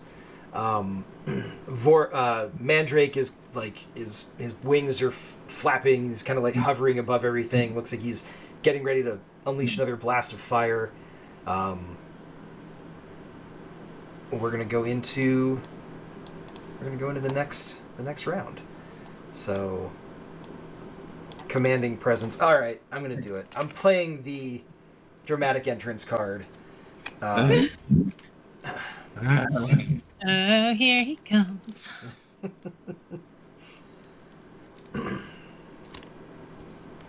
All right. So.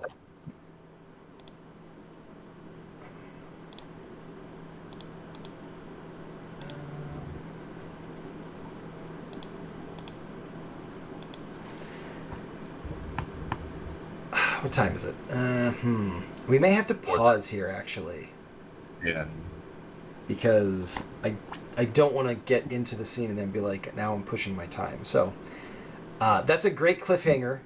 So it is. We are going to end on a splash page. There's like an inset panel in the upper left corner of like a shadowy silhouette, like dashing past an open window up like on the upper levels of the warehouse, and then sort of like swooping in on this sort of like dive bomb arc is the Drake, and he's got his arms out and he's getting ready to like, you know, seemingly collide with Mandrake or with Vorax or whatever, but it's very like heroic, like leaping into action pose, and that's where we'll say again.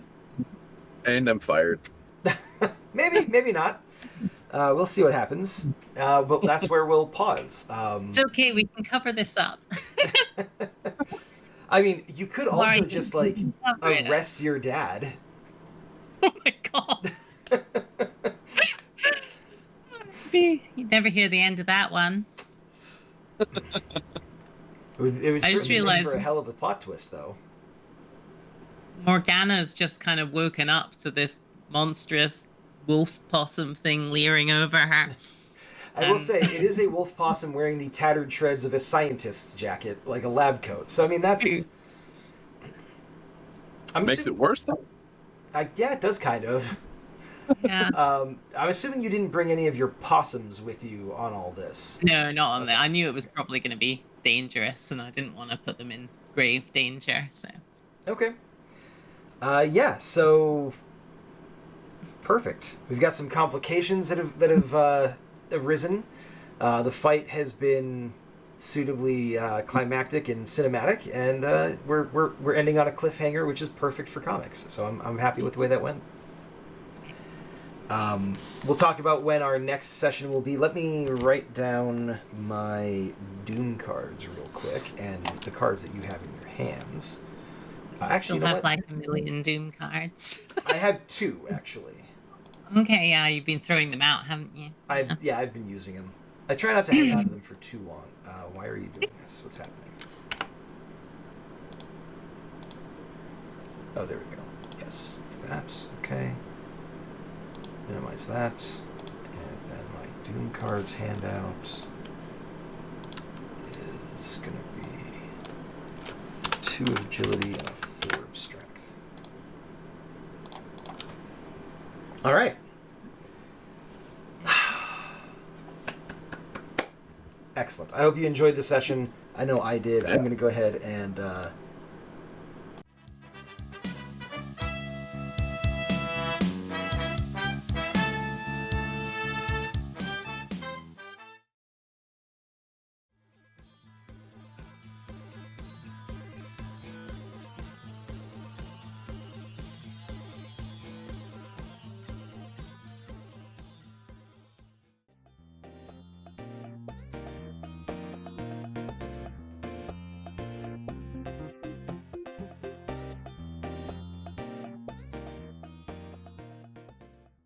Okay. Oh dear. I guess I will throw out this other 6 of agility. ability. So again, that is 15. Okay. And yeah. So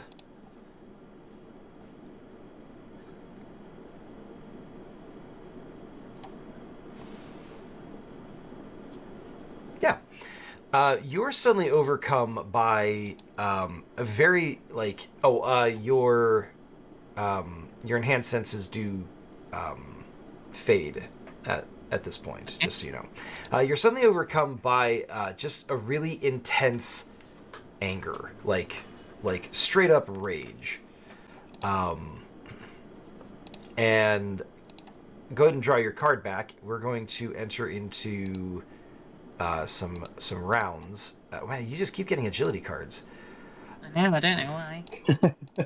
Something in the sewers. It me. Yeah, like you feel like your bastards. hackles raise and like you kind of like do the possum hiss. You need to attack somebody. You tell me who it's going to be. I'm going to leap out the window, swing down, and start wailing on the van like a enraged possum. Those bastards! All right, yeah, I'll allow that. That is quite a drop, though. So give me a Agility acrobatics? yeah, give me an agility acrobatics action. Okay. Can I use my additional limb to grab things on the way down, like lampposts and stuff? Yeah, that's gonna factor in. That'll. Okay. Throw out unlikely heroism because it's very random. Oh no, 9 of Doom. At least it's a big high card. Pyrrhic victory! All right, so that's a 14 plus your agility of 6 is a 20 plus acrobatics is a 24. Yeah, okay. Go ahead and actually don't draw your card back just yet. As you kind of like you go a little bit feral, and you turn and just leap back out the window. Facelift takes several steps back, like towards the door, and then looks at Compiler and says, "What is happening?" You get the sense sure. that if you don't give a really good answer right now, Facelift is going to bolt. So if you'd like to try to convince Facelift not to, you can give me a willpower action for that. Okay. Yeah, absolutely. I'm going to go ahead and say that I'm dropping this 8 on it, because that's, like, obviously I don't want it to take off right now. That's the best card I've got in my stable. Okay. Willpower, that searching puts it at a seems 15. appropriate. Indeed. Yeah. But I think what Compiler says is, I admit I am not entirely certain. Dr. Scott and I have not worked together long, and I have never seen a reaction like that before. However, given that she said there were spies outside, perhaps she is simply enraged by their presence and attempting to defend you.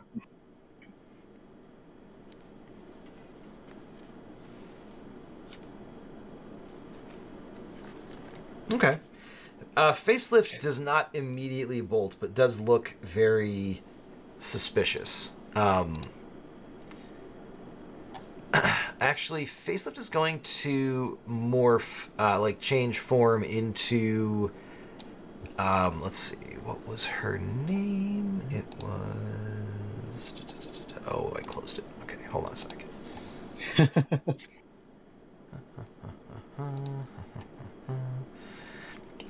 Into a woman who looks like she's kind of like Asian Hispanic mix. Compiler, think you would recognize her. Like this is the persona of Lonnie Rodriguez, the first person that Facelift sort of took over the identity of back when Facelift first escaped. So height shifts a bit. The clothes seem like they fit a little bit better. She looks perfectly average, kind of normal, nothing out of place.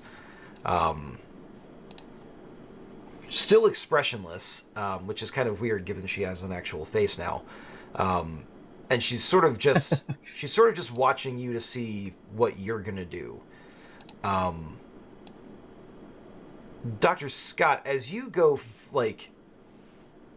you jump out the window, you fall a couple of floors and you catch onto a window ledge, and then you kind of leap over to a light post and you scurry down that a little ways, and then you kind of use that to spring over to the van. As you land on the top of the van, the back door kind of bursts open, and the front and side, or the driver and passenger doors kind of burst open, and a team of guys in that blockade armor all come bursting out of the van. They clearly have not seen you yet because this happened very suddenly. They're focused on the door to the apartment building, and they're going to get a very nasty surprise in the form of a mad possum lady here in a second. Go ahead and draw your cards back, and then we'll enter into kind of an initiative officially. Doom. Yay, Doom. Alas. More agility, goodness. Man, I'm guessing I'm completely not thinking straight at the moment. Yeah, you're basically consumed by rage for the time being. Okay. All right, and that's going to be the narrator card. Fancy stuff. All right. So, what are both of you going to do? Compiler, you do hear some shouting. It's a little bit distant because you're 4 floors up, but you do hear some shouting that sounds like, kind of like, blue team moving into position, go, go, go, kind of very military type stuff. Facelift, if you wish to run, I will not stop you. In fact, I think that is likely a good idea given the apparent presence of military personnel on the field. However, if I may ping you, I will give you my contact information, and I implore you, please do get in touch. I will do everything I can to help you establish yourself in such a way that you cannot be found again. And, I think, yeah, Compiler will, fold out its booster seat in case Facelift is willing to fly out of the building, because if these guys are coming in the bottom, we don't want them, I don't know what they know. I don't know what they're going to be treating the residents of the building like, so I want to provide an alternate route of escape for Facelift if it wishes. So you're going to fly Facelift out of the building? If it wishes, yes. Basically just to get it down to ground level so it can take off, and then help with Dr. Scott and her whole, possum rampage.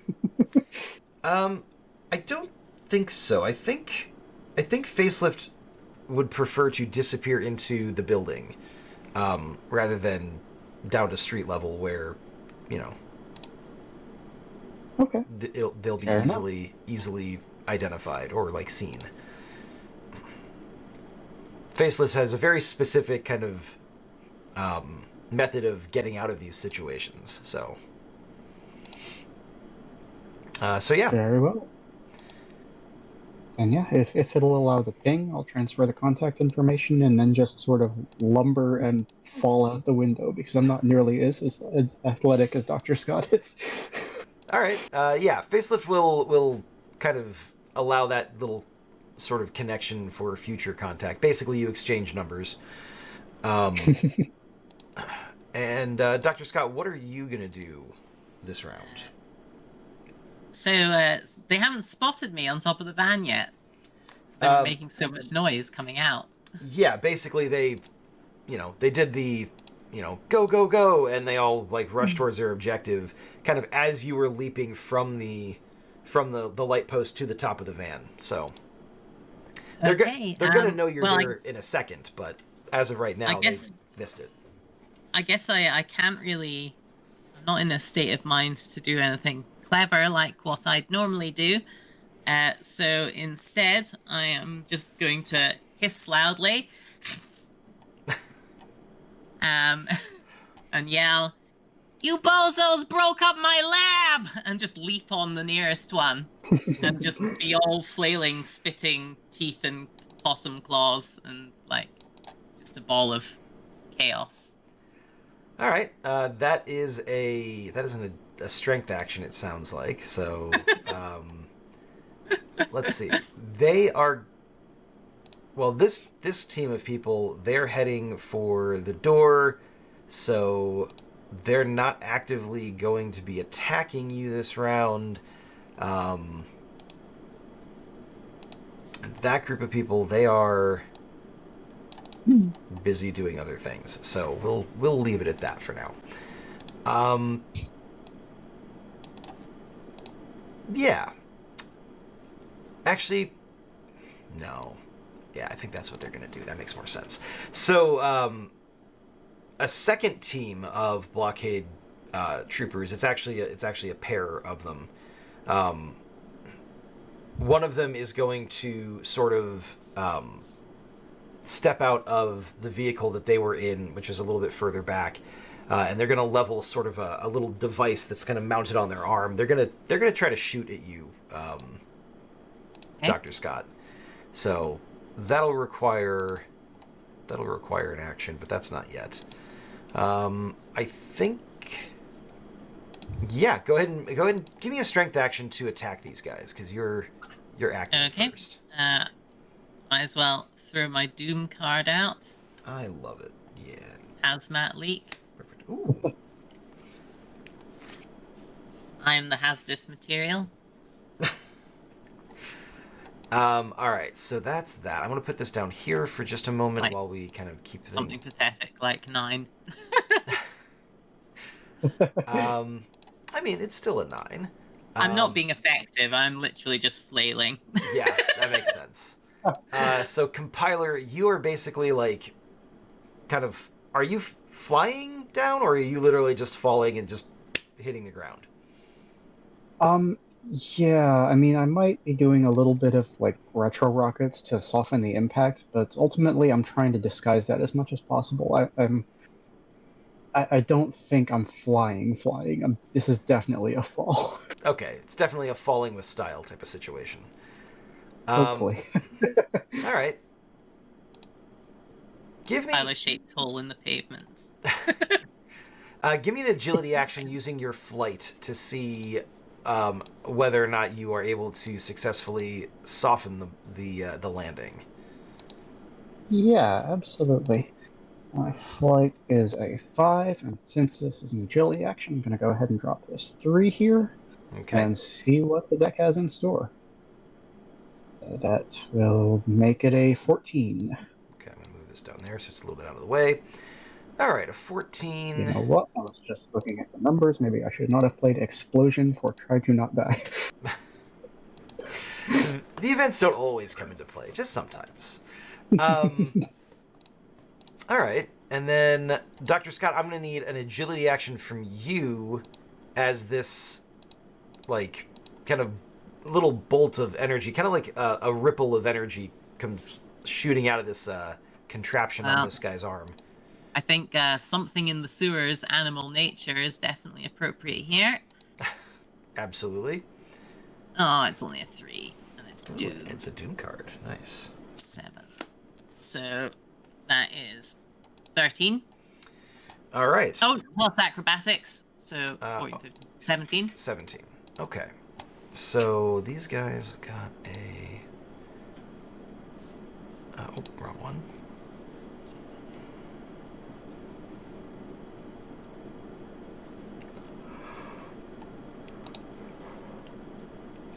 You know what? I'm going to go ahead and play a Doom card. So that is going to hit you. All right, so let's go ahead and discard cards. Compiler, go ahead and draw your card back, and then Dr. Scott, draw your 2 cards back. And then Dr. Scott, you're going to take... it's 15 damage, but it's resisted by willpower, so it's actually going to be... yeah, it's actually going to be 6 points of damage, so I need 6 points worth of cards. Okay. I guess Discarded. I'll throw out this 6 here. All right. And going into the next round. Oh, it's a positive card. Okay, so... ooh, structural collapse. Uh-oh. So... Fell on the van. Dr. Scott, because it's a positive aura, you're going to go ahead and draw a card back. So you get kind of like knocked back a little bit as you're like kind of flailing, again, kind of ineffectually at these blockade guys. Their armor seems, actually, their armor doesn't completely protect them. You got a 9 total, right? Mm-hmm. Okay. So then, yeah, they... the guy that you kind of landed on and you were like kind of flailing at, you kind of knock him around a little bit, and this bolt of like the stun bolt basically that hits you kind of knocks you off of him and kind of sends you like kind of scurrying down the street just a little bit before you kind of turn back around to face them. And this guy is like he's definitely got like a bloody nose, like even under his helmet and everything like that. So he's kind of like trying to get his bearings, figure out what just happened.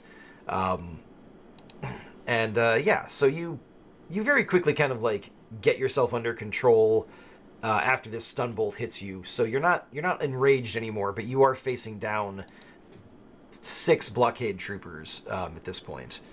And Compiler, of course, you've landed. I'm going to assume you kind of landed like you would have landed basically between this team of 4 and the building.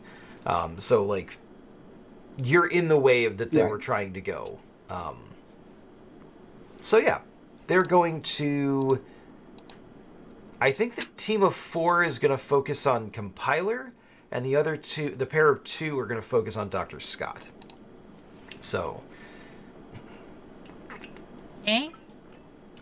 You've got a team of 4 that are basically going to lay down some...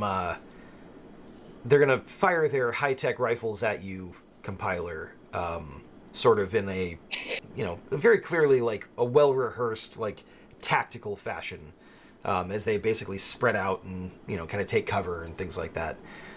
Dr. Scott, the 2 that are going after you, they actually seem content to kind of stay further back, like adjacent to the car that they're at. And one of them is going to pick up a, like, they sort of like touch something on their helmet, and when they do, you see a trash can kind of rip itself out of the ground and kind of hover and spin for a second and then come hurtling towards you. So that's what's going to happen there. But what are the 2 of you doing this round, other than getting out of the way of the attacks? That's kind of assumed. If they're gonna play rough, then I suppose I have to too. Or maybe I should try and calm this situation down now that I'm no longer enraged.